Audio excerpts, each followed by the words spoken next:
మామా భోగి మంటలు ఎందుకు వేస్తారు మామా? చలి కాచుకునేదానికి. పొయ్యి దగ్గరకు చలి కంచుకోవచ్చు, సపరేట్ గా భోగి మంటలే ఎందుకు వేస్తారో ఏం తెలియకుంటూ వచ్చేస్తారు.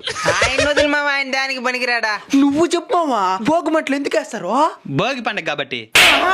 పనికి మళ్ళీ బ్యాచ్ అంతా ఈయనే ఉండదు కదరా. భోగి మంటలు మాట్లాడుతున్నాయిరా. చిన్నప్పటి నుంచి చేసుకున్నారు భోగి పండగ. భోగి పండగ అంటే ఏంది తెలీదా? అంటే అది ఎవరు అర్థమయ్యే విధంగా చెప్పలేదు మా. సరే నేనే చెప్తాను, నేనండి. సరే మామా. సంవత్సరానికి 12 నెలలున్నట్టు 12 రాశులు కూడా ఉంటాయి. అవును, నాది సింహరాశి.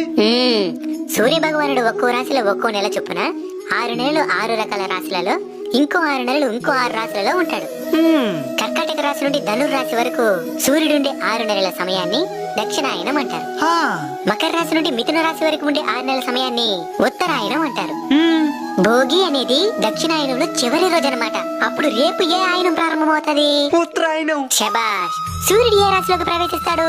మకర రాశిలోకి. దాన్ని మకర సంక్రాంతి అంటారు.